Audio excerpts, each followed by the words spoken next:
Boa noite a todos.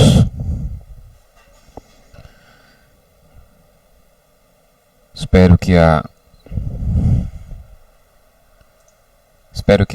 deixa eu ver aqui.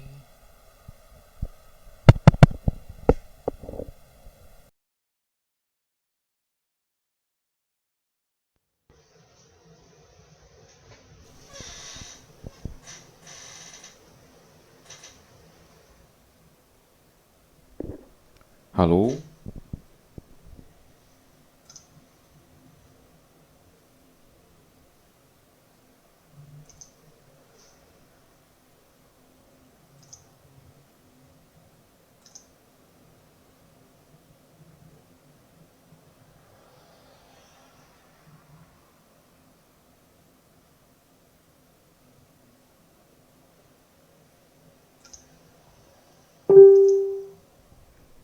Alô? Alô?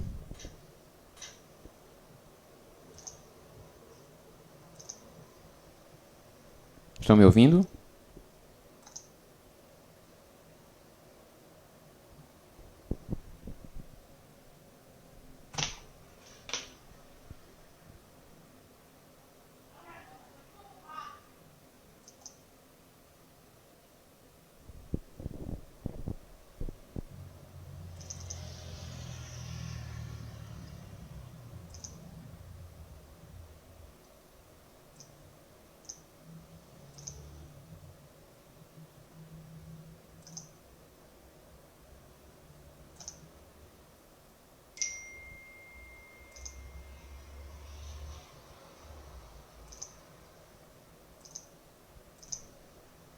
Alô? Alô?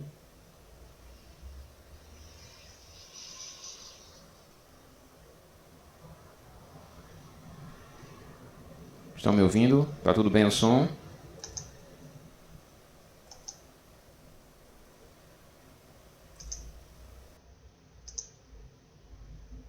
Alô? Alô? Alô?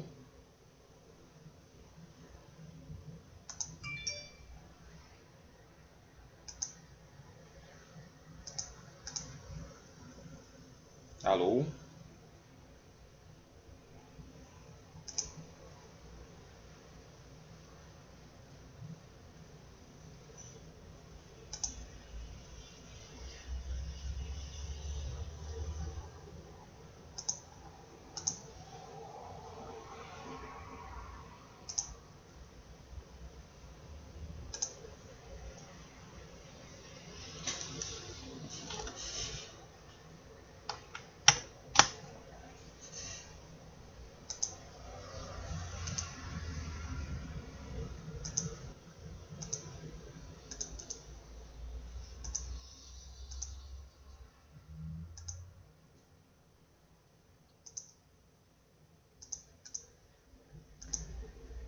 Alô? Alô? Alô?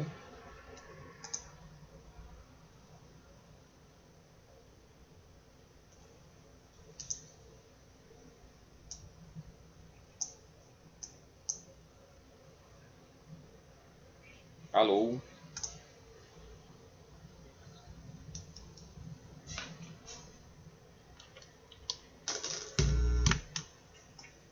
Alô?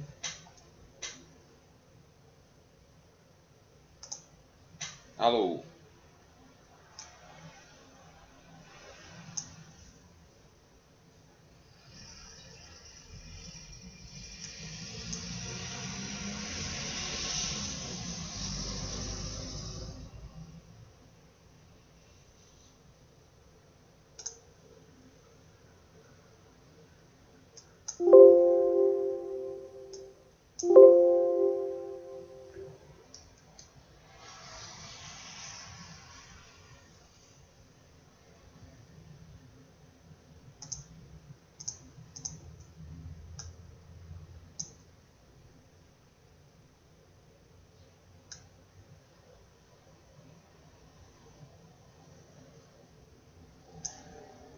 Ah, agora que eu vi que realmente o som tá ok, não é?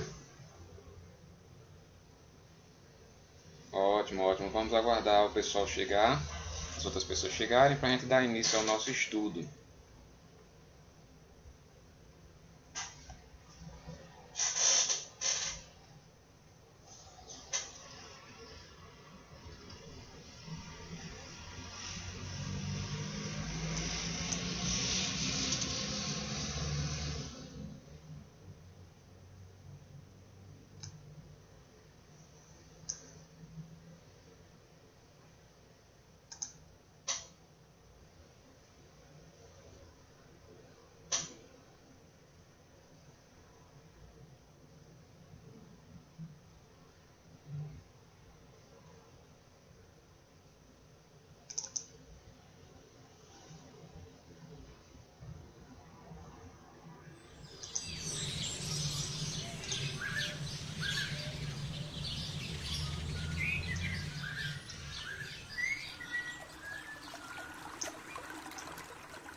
Boa noite a todos, sejam muito bem-vindos ao nosso estudo. Hoje nós vamos continuar o livro Amanhecer de uma Nova Era, capítulo 4, Atividades Abençoadas. Vamos dar aqui mais uns 5 minutinhos, já são 19h37, para que as pessoas possam chegar.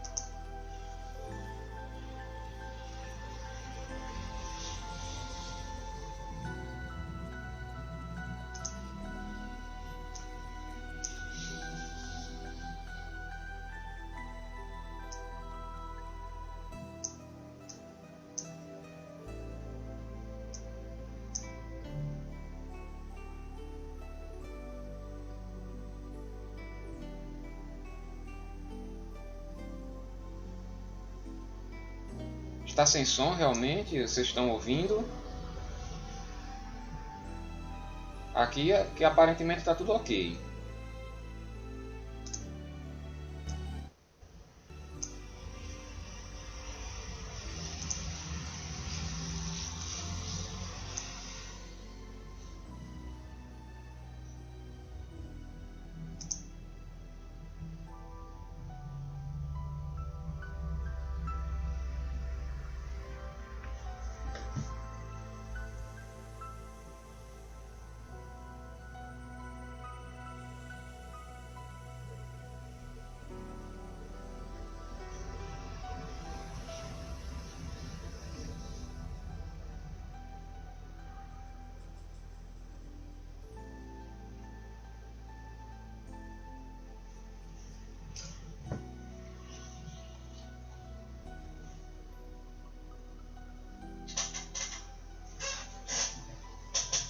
E a música, estão ouvindo aí? Porque realmente eu não posso colocar muito alto não, porque como eu disse da outra vez, o Facebook ele entende como se fosse uma violação de direitos autorais. Então a música é só de fundo mesmo, mas nada que possa aparecer muito não.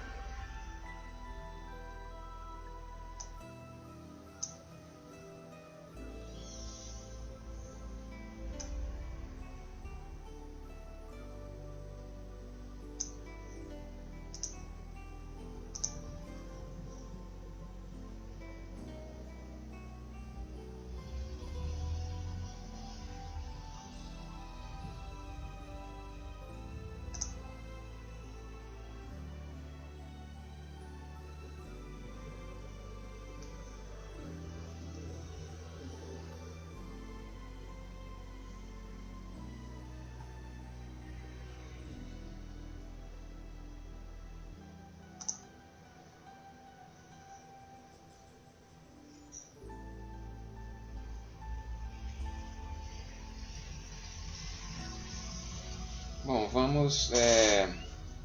hoje nós vamos continuar o livro Amanhecer de uma Nova Era, por Divaldo Pereira Franco, psicografia, e pelo espírito Manuel Filomeno de Miranda. No capítulo passado nós vimos a equipe de Manuel Filomeno, junto com os seus colegas, que fazem parte da equipe, fazerem alguns atendimentos no mundo espiritual, no mundo encarnado, no planeta mesmo, num centro espírita em que ele narrou certos acontecimentos que ocorreram naquele centro espírita. E nesse capítulo 4 ele continua essa missão, No caso, ele vai a um outro centro espírita, em que narra os acontecimentos que ali estão ocorrendo, Então, bom, já são 19h41, Vamos iniciar. As pessoas vão chegando com o tempo, Então nós vamos iniciar com a prece inicial.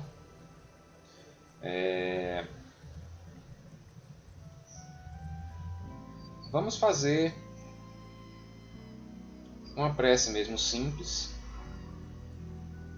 apenas para darmos início com a permissão de Deus, nosso Pai. Vamos fechar os nossos olhos Vamos elevar nosso pensamento ao alto e assim dizermos: obrigado, ó Pai amado, por mais esta oportunidade. Oportunidade esta que se mostra aqui tão grandiosa, apesar de singela. Singela aos olhos materiais, mas grandiosa aos olhos espirituais.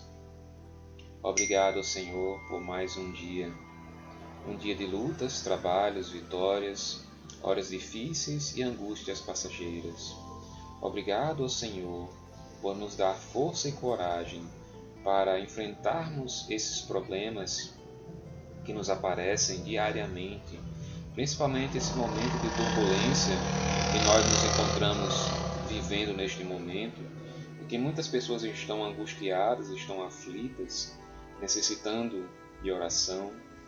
Nós mesmos, Senhor, precisamos de oração, precisamos de força e coragem, precisamos de um alento, precisamos de uma palavra amiga.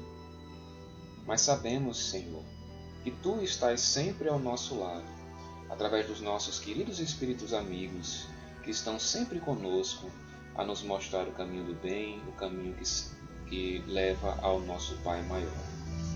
Agradecemos novamente e pedimos perdão pelos momentos em que deixamos que nossos medos sejam maiores do que a nossa fé. Obrigado, Senhor, e com Tua permissão, nós damos por iniciado o estudo da noite de hoje, com muita paz, com muito amor, e que possamos absorver os ensinamentos, todos nós, hoje e sempre, que assim seja.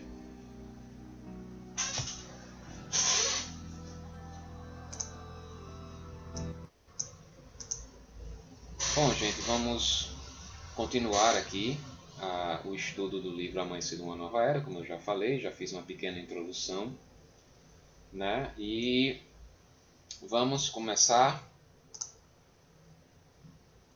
Bom, começa a narrativa de Manuel Filomeno de Miranda no seguinte sentido: recebidos carinhosamente pelo dirigente espiritual que nos aguardava com jovialidade, pude constatar como os benfeitores espirituais trabalham sem que as criaturas humanas tenham conhecimento.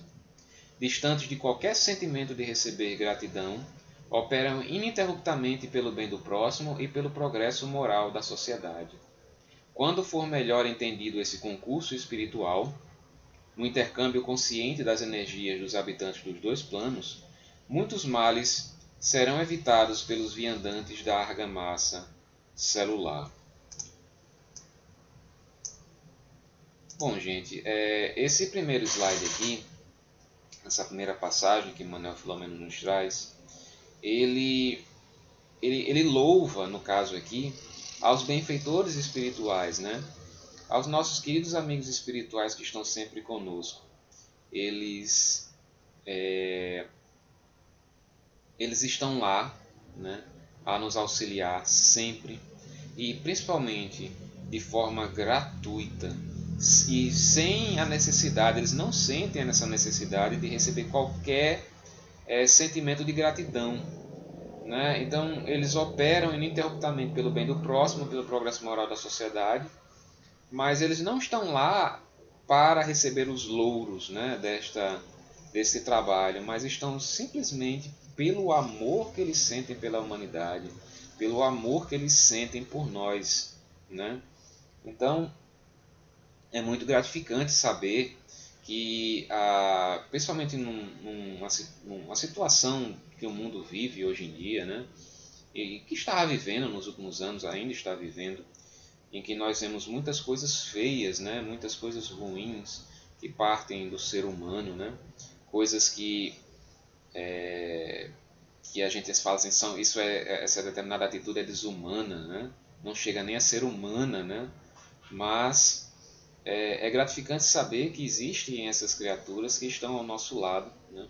São trabalhadores, os servidores do Mestre, que estão a velar e a trabalhar pela humanidade, pelo crescimento da humanidade, por nosso crescimento também de forma individual, né? Através dos nossos guias e mentores espirituais. Então é maravilhoso saber disso, né? Então ele diz aqui que quando nós passarmos a compreender melhor esse concurso, né, entre os encarnados e os desencarnados, muitos males vão ser evitados. Então, quando a humanidade passar a reconhecer a existência do mundo espiritual e passar a reconhecer as consequências dos seus atos e passar a reconhecer que há necessidade de nós escutarmos esses amigos espirituais, certamente muitos males, muitas coisas ruins vão ser evitadas, né? E resta a nós tão somente rezar, né? E orar, fazer nossas preces, para que este momento ocorra o mais breve possível, né? Essa transformação da humanidade. E continua Manuel Filomeno de Miranda. Evocamos então a utilidade do controle mental e das reflexões em torno das ideias edificantes, evitando o cultivo do pessimismo, da queixa, da reclamação, do mau humor. Por esse comportamento elevado, o espírito encarnado liberta-se do casulo da infelicidade em que se encarcera, desenvolvendo a habilidade de voar psiquicamente no rumo das regiões felizes que a todos nos aguardam oportunamente. Isso ele está narrando que no momento em que ele chegou, eles chegaram, né, lá no centro espírita, né, na casa de oração, eles imediatamente excluíram dos seus pensamentos qualquer ideia qualquer pessimismo, queixa, reclamação ou mau humor, né? Eles fizeram uma limpeza mental, né? E essa limpeza mental faz com que nós nos conectemos melhor a Deus, né? E como ele diz aqui, as regiões felizes que nos aguardam oportunamente. Então, claro que isso não deve ser cultivado tão somente quando nós estivermos em uma reunião espírita, né? Uma casa de oração, mas em todos os momentos de nossas vidas, né? Nós devemos cultivar justamente o contrário de tudo isso aqui que ele está falando, né? Em vez do pessimismo, cultivarmos o otimismo. Em vez da queixa, nós cultivarmos a resignação. Em vez da reclamação, nós cultivarmos o silêncio, né? E em vez de cultivarmos o mau humor, né, que segundo o Chico não resolve nada, nenhum dos nossos problemas, nós devemos cultivar o bom humor e os pensamentos felizes. E somente assim nós vamos nos conectar com estes mesmos mundos felizes e com as entidades de alto grau espiritual. Continuando, a lição da noite, né, no caso do palestrante lá do Centro Espírita, abordava o tema do perdão como condição primacial para a conquista da saúde e da paz. O expositor recordou o mestre, abençoando os inimigos e socorrendo-os com misericórdia, num apelo aos presentes, para que se libertassem do morbo da mágoa e das vibrações perniciosas desse doentio ressentimento, né? E ele continua com aquele mesmo discurso, né, de que nós devemos abandonar qualquer resquício desse tipo de deformidade espiritual, ou pelo menos mitigar, né, essas deformidades espirituais no momento em que nós estivermos numa casa de oração, que nós estivermos fazendo as nossas preces, né? Esquecermos essa questão da mágoa, né, ou do sentimento de ódio, de vingança, né? E ele chama de vibrações perniciosas, né? Perniciosas, que tão somente trazem prejuízos para nós, né? Prejuízos espirituais, né? É algo que porque nós ainda somos muito acelvajados, né? Nós achamos que somos muita coisa, né? Mas nós ainda não somos. Para se ter uma ideia das 5 categorias de mundo, né? Do mais primitivo para o mais celestial, para o mais feliz, nós ainda estamos na segunda categoria. Nós estamos muito mais próximos dos mundos primitivos do que dos mundos felizes, né? E aliás, é um erro, quando se fala em transição planetária, que nós iremos passar para um mundo de prova e sair do mundo de prova e de expiação para um mundo de regeneração. O mundo de regeneração ele não é um mundo feliz, não é um mundo ditoso. Ele ainda é um meio termo, né? Ele é um meio termo, portanto não pensemos que vai que as coisas vão ficar 100% quando nós estivermos no mundo de regeneração. Ainda vão ter problemas, mas problemas diferentes, né? Porque no mundo de prova e expiação ainda impera o sentimento do individualismo, né? Do egoísmo, e no mundo de regeneração vai prevalecer o sentimento da coletividade, né? Do bem-estar social. Né? Há essa mudança, mas ele continua sendo um mundo ainda em que nós temos que encarnar e enfrentar as nossas provas e expiações, né? De forma diferente do que a gente vive hoje, mas continuaremos ainda experienciando esses problemas.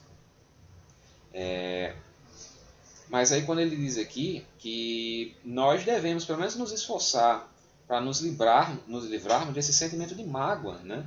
Dessas deformidades morais.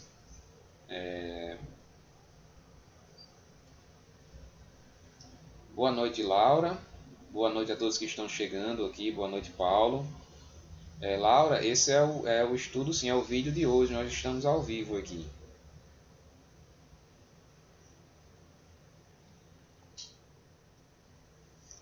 Boa noite a todos que estão chegando nesse momento. E vamos continuar aqui. Chamou-nos a atenção uma jovem portadora de grande beleza física, né, que sentava ali na plateia do centro espírita, que exsudava energia escura de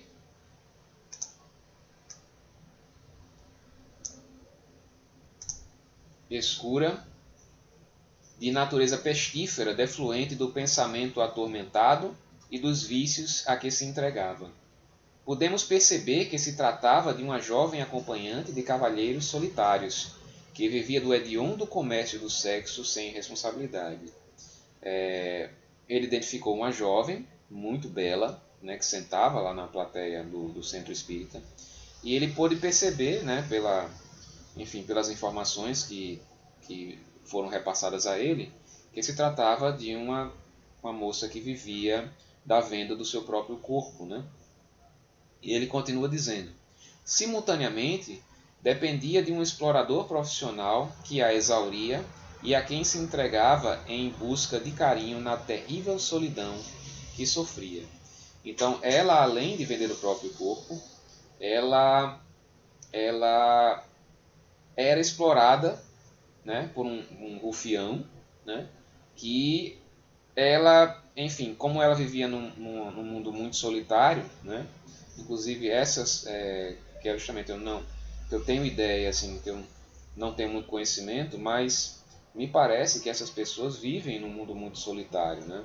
Então, ela, para diminuir esse sentimento de solidão, ela se entregava aos braços do próprio rufião, né? Daquele que explorava.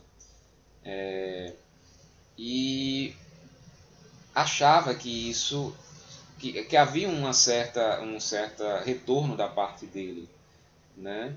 Ela achava que ele também gostava dela, né? E continua aqui a narrativa da história. Relaxando das tensões contínuas, a moça, né, começou a evocar o passado, que sempre evitava, por considerar que as recordações somente lhe traziam sofrimento. Desse modo, lembrou-se da genitora que a iniciara na existência fútil desde a primeira infância, transferindo os conflitos e aspirações para sua ingenuidade, preparando-a para os desfiles da ilusão. No momento em que ela se encontrava lá no centro espírita, diante da energia que se encontrava lá, na energia do bem, ela começou a pensar, a lembrar do seu próprio passado, né? E veio à sua mente a imagem da sua mãe, né? Que vamos ver lá na frente, a mãe não a iniciou nessa questão da prostituição, mas iniciou em um mundo onde o materialismo imperava, onde o dinheiro é o que importava mais, o dinheiro a qualquer custo, o sucesso a qualquer custo, né? Ela aprendeu isso com a mãe ainda pequena, ainda em tenra idade, né? E continua Manuel Filomeno. Bonequinha humana era apresentada como um modelo infantil em toda a parte, mais tarde em perversos programas de televisão que disputam glórias e prêmios, fama e dinheiro, tornando-se conhecida e disputada pelas revistas de maledicência e de sexo atormentado. Então, é um exemplo bem típico aqui que a gente vê daqueles astros infantis, né? Daquelas crianças que são... eu sempre fui contra, assim, eu não acho de bom gosto essas apresentações infantis em programas de televisão. A não ser que os programas sejam voltados para o público infantil, né? Que hoje em dia na TV aberta não tem mais, né? Justamente porque os anúncios de comércio de brinquedos e outros produtos infantis foi proibido, né? Na TV aberta não se pode fazer mais propaganda para crianças, né? Essa lei já tem um bom tempo já, por isso que não se tem mais programa infantil na TV aberta como se tinha nos anos 80 e 90, né? Então, mas fora disso, eu acho que é muito perigoso, né? As mães, no caso os pais, ou quem seja responsável por essas crianças, elas estão inserindo essas crianças em locais muito perigosos, onde reina ainda, como eu disse, o materialismo, a ambição, o sucesso a qualquer custo, né? É um campo muito minado, né? Que pode tudo bem, dar tudo certo, mas como pode também dar tudo errado, como no caso dessa personagem aqui do livro, né? E ele continua, Manuel Filomeno de Miranda, aos 16 anos, já havia aprendido a arte da dissimulação e as mais apuradas técnicas de exploração, amealhando com a ajuda materna, sempre ábrio e ambiciosa, valores que as promoviam na sociedade, mas que não lhes harmonizavam os sentimentos, sempre expostos, nem lhes preenchiam o vazio existencial. Né? Ela chegou a ter sucesso de forma bastante maliciosa, sabia manipular todos para poder conseguir aquilo que queria, mas isso não preenchia, né? Não preenchia nem a mãe e nem a própria filha, né? Porque havia um vazio existencial, e todos nós sabemos que esse vazio existencial vem da falta de valorização das coisas que são realmente importantes na vida, né? Existe uma palestra maravilhosa de Anete Guimarães. Ela já deu essa palestra algumas vezes aqui em Natal, inclusive lá no Irmãos do Caminho, lá em Ponta Negra. Inclusive era um dia até que eu estava presente e Paulo também estava presente na mesa, em que ela fala sobre a questão da felicidade. Quais são os elementos que trazem a felicidade, né? Será que é o dinheiro? Será que é o poder? Será que é a beleza? Né? Então ela faz um paralelo, uma discussão sobre todas essas questões e no final chega à conclusão de que nenhum desses elementos, né, a beleza, o dinheiro, o poder, trazem a felicidade. O que na verdade traz a verdadeira felicidade é a própria superação do ser humano, é o ato de se superar, de conseguir mais com relação ao seu próprio aprendizado. Quando você aprende, quando você ultrapassa os seus limites de forma pessoal e interna, aí que está a própria felicidade, né? Quando você consegue aprender algo, quando consegue, por exemplo, diminuir um defeito ou qualquer coisa que você achava ruim em si mesmo, no seu próprio modo de agir, e você consegue diminuir ou até mesmo acabar com isso, né? Sentimentos ruins de ódio, de vaidade, enfim, qualquer tipo de coisa nesse sentido. Então, quando nós conseguimos diminuir ou até acabar com esse tipo de sentimento, aí onde está a verdadeira felicidade. Ou seja, a verdadeira felicidade está no crescimento pessoal, tanto moral como intelectual, né? E não está no dinheiro, no poder ou mesmo na beleza, né? Que todos são coisas fugazes que acabam junto com o desencarne, né? E continua Manuel Filomeno. Compreendendo que o luxo e o exibicionismo não lhe concediam a plenitude, passou a cultivar grande ressentimento contra a genitora, que a empurrara para as experiências destrutivas e ornadas de ouro. Nesse momento, no parágrafo anterior, é afirmado que a genitora já havia desencarnado, né? Então ela ficou sozinha, exercendo essa profissão, mas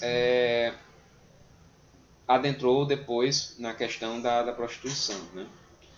Ela invejava as moças simples e trabalhadoras, estudiosas e esforçadas que ambicionavam a construção de um mundo melhor, por intermédio da família amorosa, enquanto também era invejada por imensa legião de meninas sonhadoras que ignoravam o preço vil da fama e da corrupção moral. Naquele momento encontrava-se num terrível dilema e ali estava em busca de socorro. Né? O interessante é que ela vivia aquele mundo, né, de dinheiro, de fama, né, mesmo e se utilizando da prostituição para isso, e ela invejava as mulheres que tinham uma vida mais simples, né, uma vida um trabalho normal, uma família, né, constituída, né, ela tinha essa ambição, ela trazia dentro dela uma angústia muito grande por viver daquela forma, né? Mas o interessante é que ele diz ao mesmo tempo em que outras meninas, né, não estando cientes de todo o conflito que ela passava, né, que essas pessoas de uma maneira geral passam, né, o sofrimento interno é muito grande, elas invejavam, né, como as pessoas veem certos artistas, né, certas pessoas que nós pensamos que é tão somente o glamour daquela vida de fama, de festa, de muito dinheiro, mas na verdade ali por trás há um sofrimento muito grande, em boa parte deles, né? Então a gente, muitas vezes a gente inveja um do outro por não ter conhecimento, né, do que está se passando com o outro, né? Aliás, esse sentimento da inveja é um sentimento muito ruim, né? Assim, é um dos mais terríveis, porque a inveja, né? E não existe isso de inveja branca ou inveja normal, né? Tudo é inveja, né? Essa coisa de inveja branca é uma expressão até, no meu entender, até um pouco racista, né?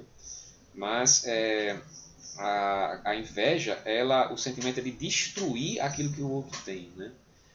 Porque quando você toma como exemplo, fulano é de determinada forma, ele estuda muito, ele conseguiu determinadas coisas, eu vou fazer igual para poder conseguir, né, pelo menos ficar de uma forma parecida, né, no mesmo patamar.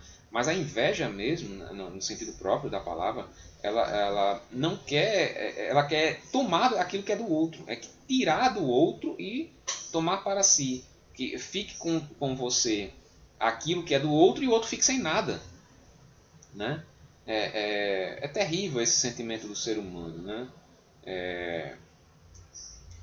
Tem uma história que contam, que eu, enfim, uma dessas histórias que a gente vê, esses textos que circulam pela internet, em que uma determinada empresa, o dono de uma determinada empresa quis fazer uma experiência com os seus funcionários. Havia, como toda empresa, havia a hierarquia entre os funcionários. Em um determinado dia, principalmente hierarquia de poder, de mando e também salarial. Em um determinado momento, o dono resolveu fazer uma experiência no seguinte sentido. O maior salário da empresa, digamos, era 5 mil reais. E ele pegou todos os seus funcionários e passou a pagar esses mesmos 5 mil reais para todos. Desde o gerente, o mais alto cargo, até o zelador, né? Todos recebiam o mesmo valor. Enfim, começou a experiência. E o que aconteceu? Os que estavam nos cargos mais altos começaram a se queixar, porque o zelador estava recebendo o mesmo que eles, né? E o interessante é que não houve nenhum prejuízo salarial para esses que ganhavam mais. Eles continuavam ganhando a mesma coisa que ganhavam. Mas o sentimento que eles tiveram era que o outro, o zelador, não podia ganhar igual a eles. Então tinha que ganhar menos. Era um sentimento de superioridade, né? O ser humano é uma coisa assim, complicadíssima, né? Que nós ainda temos um caminho muito longo ainda para trilhar até que nós consigamos realmente nos enxergar todos como irmãos, né? Realmente é muito complicado. Bom, então a personagem aqui do livro, ela estava em busca de socorro lá no centro espírita. Fazia pouco, descobrira-se encontrar-se em gestação, em face das alterações orgânicas e da confirmação posterior mediante exame especializado. Num parágrafo anterior do livro, ela mostra que ela engravidou justamente daquele rapaz que a explorava financeiramente. E chegou até ele, né? Chegou até ele e disse, olha, nós vamos ter um filho, né? E o rapaz se revoltou, disse que isso era um absurdo, que era impossível, que ela não deveria ter esse filho, que pessoas como ela não deveriam ter filhos, e sugeriu o aborto, né? Então não queria, disse que não tinha nenhuma responsabilidade sobre isso, né? Que a culpa era dela e que ela que se virasse e fizesse um aborto com relação a esse filho, né? Então ela estava nesse dilema terrível, né? Então ela foi àquele lugar, continuou Manuel Filomeno de Miranda, na expectativa de receber ajuda sobrenatural, conforme se lhe apresentava a questão da imortalidade e do espiritismo. Ouvia as considerações do expositor com o pensamento no ato abortivo. Ela ouvia a palestra lá do expositor, mas pensando o tempo todo na questão do aborto.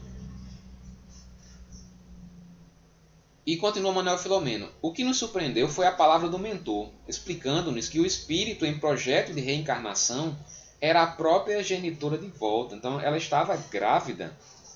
Ela estava grávida da própria mãe. Ela estava grávida da própria mãe, né? E isso foi, assim, para Manuel Filomeno, isso foi um choque, né? A mãe dela, né, a genitora, ao despertar no além-túmulo, fora tomada de angústia ao acompanhar a filha pelos sombrios corredores da autodestruição moral, dando-se conta da sua responsabilidade, sentindo-se detestada. O arrependimento e a culpa tornaram-se-lhe cruéis, padecimentos íntimos que a imantavam a jovem, vendo-a exposta e abandonada. Né? Aliás, o irmão ele sempre fala nisso. Né? A gente, quando ele fala da questão do choro e do ranger de dentes. Esse choro e ranger de dentes, ele acontece de verdade quando nós desencarnamos. Né? Porque nós achamos que as coisas que acontecem, os problemas do dia a dia, como a infelicidade real, né? Como foi o título do tópico do Evangelho na semana anterior. Mas, na verdade, o choro e o ranger de dentes acontecem quando nós desencarnamos e vemos as bobagens que nós fizemos e as atitudes que nós tomamos que destruíram a vida de pessoas, né? Por mínimas que elas sejam, né? Que elas tivessem sido.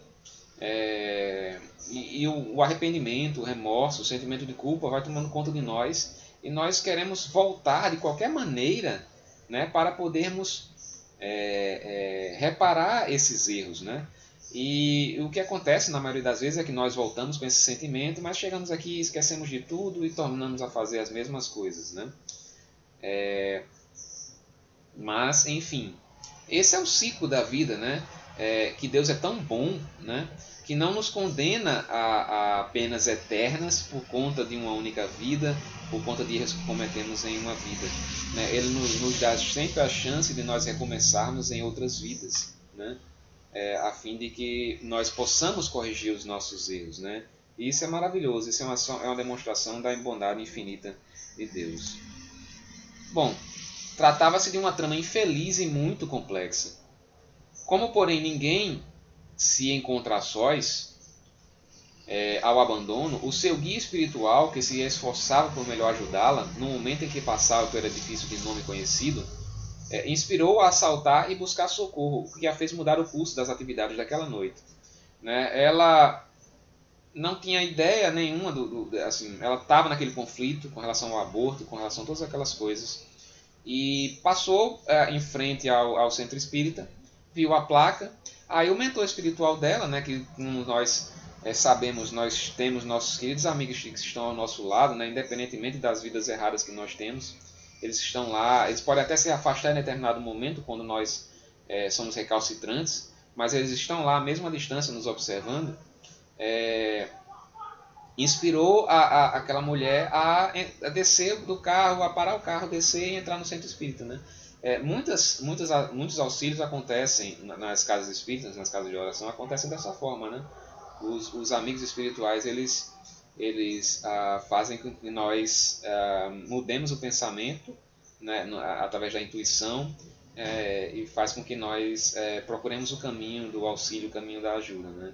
Isso é fantástico. Foi o que aconteceu com ela naquele dia, né? Todo aquele turbilhão de pensamentos, e ela terminou no centro espírita. Nosso mentor aplicou-lhe passes dispersivos nos chakras coronário e cerebral, a fim de deslindar o algoz desencarnado que nela se fixara com ferocidade. Sim, além disso, né, havia também um obsessor, porque quando nós, isso não só com ela, mas com todos nós que deixamos portas abertas para a obsessão, eles se aproximam. E nesse caso aqui, não é dado detalhes sobre esse obsessor, se era um inimigo de outras vidas, se era alguém que se aproximou dela tão somente pela questão do fato dela viver aquele tipo de vida, né?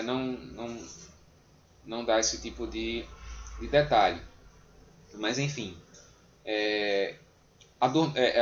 por conta do passe, né, o obsessor foi adormecido, né, com indução hipnótica, e foi conduzido à sala mediúnica, né, do próprio centro, onde foi realizado uma sessão de desobsessão, né, lá na sala mediúnica do centro espírita. E o espírito foi afastado e foi tratado. Bom,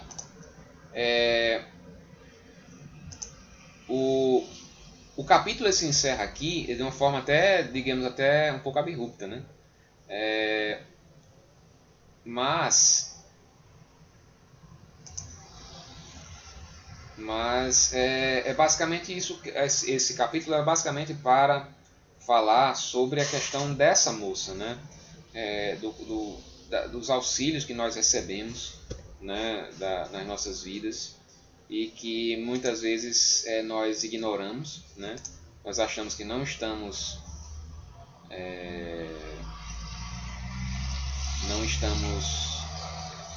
sendo auxiliados, mas nós estamos, né? E nós devemos sempre ter a fé, né? De que nós estamos sendo observados, temos os nossos queridos amigos que estão conosco, né? E nunca perder as esperanças, porque cometemos erros, nós cometemos sempre erros, mas nós vamos ter a oportunidade de corrigir esses mesmos erros, né?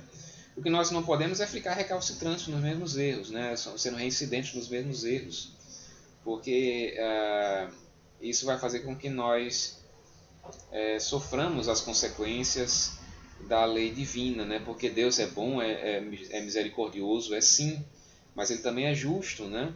Ele não deixa que nós cometamos infrações às leis divinas sem que nós tenhamos que pagar por essas mesmas infrações, né? E, bom, então, gente, era isso que eu tinha a falar para vocês hoje, né? Agradeço mais uma vez essa oportunidade. Eu faço isso com muita alegria realmente no coração. Obrigado a todos que estiveram presentes aqui. Eu espero que tenha sido elucidativo, tenha sido interessante. E nós nos encontramos então. Eu acredito que enquanto as atividades do centro estiverem suspensas, nós vamos fazer esse estudo toda semana, né? Todas as terças-feiras, né? E nas quintas-feiras, como o próprio irmão está organizando, né? Nós faremos, todos nós juntos, cada um na sua residência, nós faremos o culto no Evangelho no Lar, né? Com o tópico que é indicado por ele, né? Então, mais uma vez eu agradeço, boa noite a todos, né? E vamos passar para a nossa prece final. Vamos todos novamente elevar o nosso pensamento a Deus e vamos fazer um Pai Nosso. Laura, é porque o capítulo realmente hoje foi um pouco mais curto, né? Mas, como eu disse, nós vamos fazer toda semana agora, né? Então, não vai ser mais a cada 15 dias. Então, eu acredito que é melhor assim, né? Assim, já que você queria mais. Mas vamos lá, vamos fazer a nossa oração, vamos levar o nosso pensamento ao nosso Pai Maior e vamos fazer um Pai Nosso, né? Vamos fechar os nossos olhos.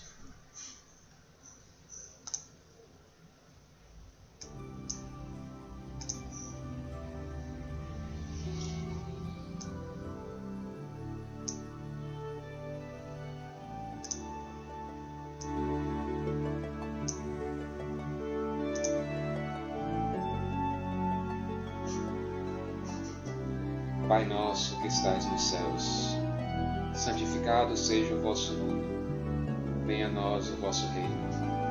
Seja feita a vossa vontade, assim na terra como nos céus. O pão nosso de cada dia nos dai hoje. Perdoai as nossas ofensas e dívidas, assim como nós perdoamos aqueles que tanto nos têm ofendido.